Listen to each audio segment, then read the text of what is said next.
Good evening, ladies and gentlemen, boys and girls. Welcome to ClipperBlog Live. I am Law Murray, and joining me from San Diego for the first time in at least a season or two from ESPN True Hoops Roundball Mining Company in San Diego, Charlie Al. Charlie, what's happening, man? What's up, Law? Good to be on with you guys again. Weird game tonight. You're on with one guy. It's just me. The Clippers, man. You talk about 6-point losses. The Nuggets won tonight, 87-81. Impressive win for them, considering the season they've had, considering that they lost to the Sacramento Kings just last night. Quite possibly, you could say it's a missed opportunity for the Clippers, but we've got plenty of show to go through. So first thing I'm going to kick over to you, Charlie, is what was your main takeaway from this game, and who was your player of this game? We'll go with Fareed for the player of the game. Wasn't a good game by anyone, but Nuggets defense is really the MVP. I'm going to give Fareed the credit for kind of both sides, and you know what he did in that first half. Game kind of got away from the Clippers there, and then they just never, they never played well for more than a few possessions at a time, and it was enough to get him back in it, but they just looked a little off. Chris Paul definitely wasn't on his game, and a bounce back game from the Nuggets is my main takeaway because they've been playing bad, and you know how it is with young teams. I think the All-Star break being so long, they were playing so well going into that. They won 3 out of 4. The one game they lost was like a Joe Johnson crazy shot at the buzzer.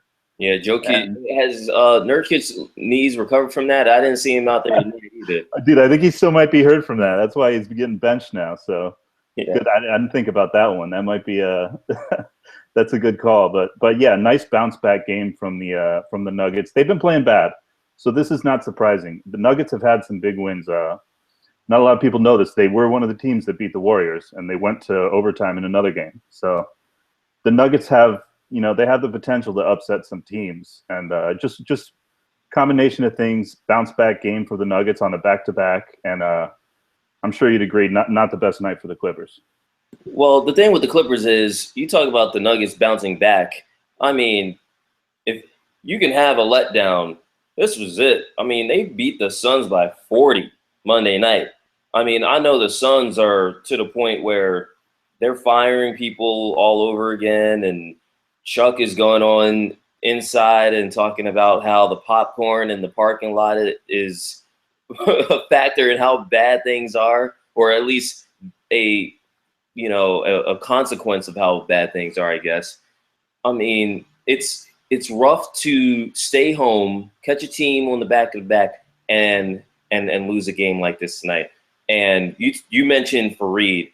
I thought for 3 quarters, because again, he must have been sick in the 4th quarter. I haven't gotten word. The game's over. I really don't care at this point. Kenneth balled out. I mean, Paul Pierce was mauled, whatever the heck you want to call it, by the end of the first half. The run that the Nuggets had to end the 2nd quarter, 14-0 run, was all Kenneth.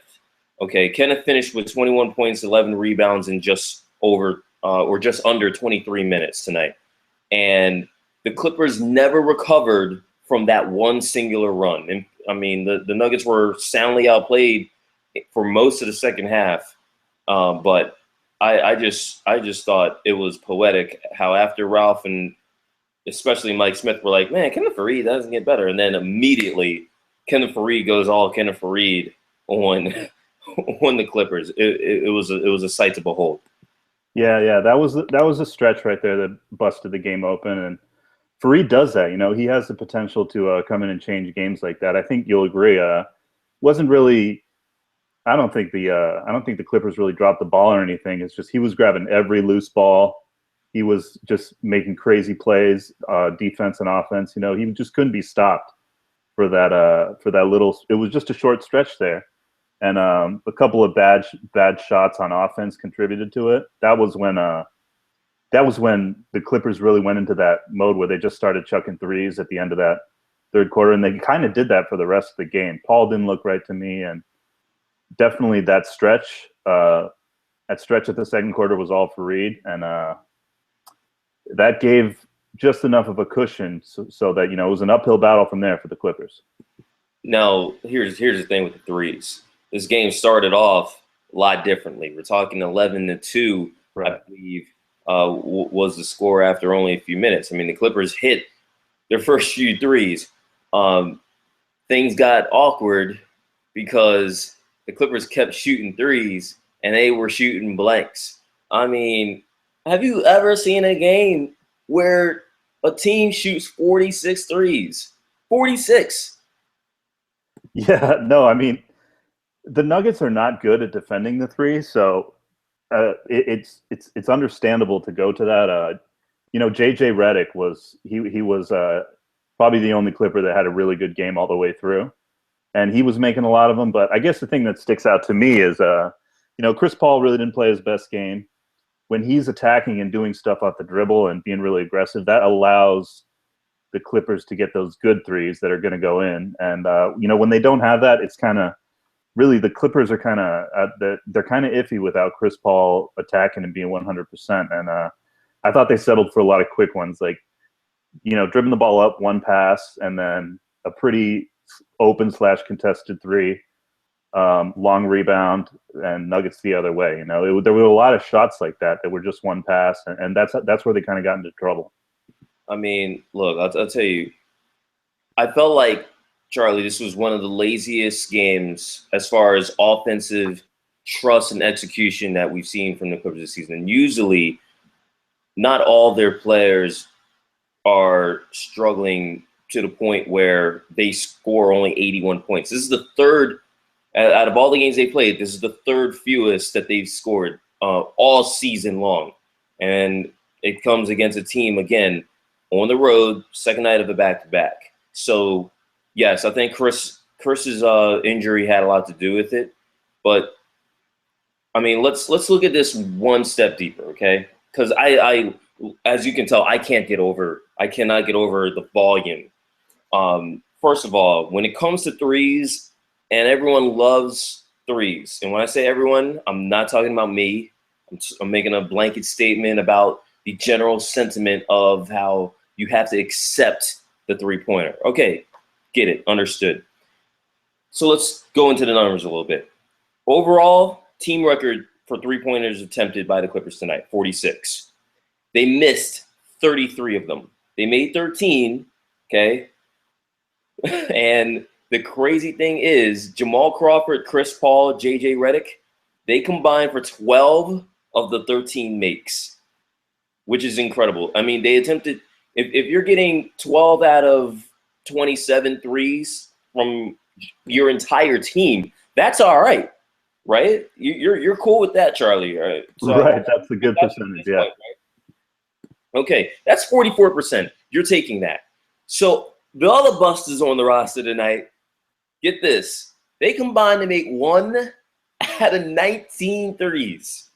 1 out of 19 for Luke Bahamute, Paul Pierce, Wesley Johnson. God bless his soul. Wesley can't get to the free throw line, but he can sure jack some threes up.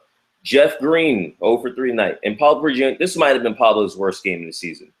Those 5 guys, 1 of 19. That is a huge factor in a night where, again, the Clippers, for the game, shot 35% from the field. I don't need true shooting percentage. I don't need, anything else, really, advanced field goal percentage. No, it's really simple. They took and missed way too many threes. It was an awful night by the role players tonight.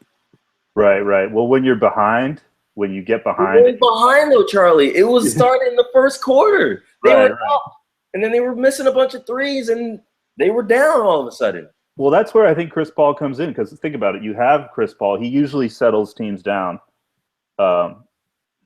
You got to be able to get like a couple good shots in a row to get back in a game. And there were times that the Clippers did that. Remember, they had that run in the fourth where they got 3 straight stops, 2 Jamal Crawford threes, and then I think a DeAndre and 1. And then they were within 2. Remember that? I don't think they ever got the lead, but yeah, they never quite got the lead back. Right. So I don't know, man. It's just usually when teams get behind like that, that's where bad shots come in. there were so many of them. They were not all bad shots. I think you'll agree that Redick was taking his in the flow. Yeah. I mean, Crawford mostly. Wes's were good. A lot of those shots. I mean, Wes is not the type to go off the dribble or anything like that. He's going to catch and shoot, and it's good that he's catching and shooting. You want him to catch and shoot. It was an off night for him. It was just really unfortunate that the entire team, outside of the three guys, JJ, Chris, and Jamal, they 1 out of 19 is almost fluky. It's just so weird that they could not get shots to fall. Right. And I mean, that's where, maybe you would have liked DeAndre to get more shots. Definitely would have liked Chris Paul to score a little more. He still scored 17 points, but, 3 threes, 2 or 3 from the line. He had 10 assists. His numbers were great. 4 steals. Just it's weird to say it, but Chris Paul really didn't look good tonight. And, his numbers are still awesome, but you kind of need him at 100%. And I'd say he was more like, I don't know, he was 80% tonight or something like that. He just didn't look like he was moving too well. Didn't look right out there. Moutier struggled a lot, but Chris Paul just didn't look like he was really getting into him as much as he could. And I think a lot of it comes down to just settling bad shots. And then, Chris Paul not really being able to set guys up for the easiest shots. What did you think about DeAndre? Because he had a big game, but he really didn't do anything on offense. Well, I really think that down the stretch, and people should take note of this, DeAndre was outstanding in all phases. He protected the rim. He got deflections out in the perimeter. There was one drive in the fourth quarter. I think it was DJ Augustine. It was late in the clock. First of all, DJ's 6-foot guard who's liable to shoot the three. He takes DeAndre to the rack, and DeAndre angles. He had a good angle and was able to block the shot. It was and it led to a shot clock violation. So in a game like this, DJ's defense was solid, but another disappointment again, especially considering the Monday night Phoenix blowout. DJ looked really good. He looked like he was debuting some new comfort in offensive moves. I mean, when you get to be, DJ's been in the league for a while. People realize this only when they have to look at. And DJ looked really good. He was putting some advanced moves on. We didn't see as much of that, and maybe it's because Denver. One thing you can say about them is in a league where, again, it's really cheap to go small. Denver is huge. They're huge at center. You got Fareed, who he's for what he lacks in height. He's obviously, a strong and active power forward. So physically, he beats you up. And then at small forward, Gallo's outstanding. He's 6'10". He gets to the line. He puts a lot of pressure on you offensively, and then it puts a lot of pressure on you defensively simply for the fact that you have to match up with that height. Okay, even Gary Harris. Gary Harris is not a small guy, and Moutier is not a small guy. That is a special thing about the Denver Nuggets, and you just didn't see a game plan that was pretty much designed for DJ to attack those lineups. So again, a disappointment considering Monday night. DJ's probably not one of the first things that I think about when I think about why the Clippers lost this game. Right, yeah. No, my only point is, 2 of 5 shooting. You would like to see him get more involved. I think you made a good point about Gallinari at the 4. That is tough for teams to match up with. Well, Gallo at the 3 specifically. Yeah, Gallo at the 3, Gallo at the 4. He was plus 12, led the Nuggets in plus minus tonight. And I still think you do want to get DJ involved. Give him a few post-ups every game. You obviously want him crashing the boards and all that. 2 of 5 shooting is just not enough. You want to get him in more pick and rolls. And, that goes back to shot selection tonight. Probably just too many threes that weren't good and a lot of quick ones. And I feel like the Clippers probably would have played better if they weren't behind most of the night. And the one thing I'll say is, that stretch you were talking about in the fourth quarter, for whatever reason, Fareed wasn't on the floor for that. I don't know. He didn't play any minutes in the fourth quarter. Second in the fourth quarter. Yeah, not a single minute in the fourth quarter. I really didn't agree with that. But yeah, just kind of a weird game all around. But I think DeAndre, you want to get him more involved. 2 of 5, 37 minutes. That's just not enough shots for DeAndre. Yeah, and to put a bow on the interior presence tonight, the Nuggets doubled up the Clippers points in the paint, 44-22. Again, 6-point Nuggets win in one of the worst offensive games we'll probably see from the Clippers for the remainder of the season. Let's switch gears to some fan questions. We have two, and we're going to start with. I'm laughing because and Clippers fans know why. ClipperBlog live followers, they know why. I'm gonna spit this verbatim. This comes from Alfredo Rodriguez. Alfredo, God bless you, man. Charlie, if you haven't taken a question like this, you're just gonna have to bear with us, okay? Sorry for the qualifiers. Clippers are the 9th team in NBA history to have a 3-1 collapse in the playoffs. We're referring to last year, of course. According to history that Alfredo dug up, the 8 teams who suffered these 3-1 collapses were all forced to painful rebuilds.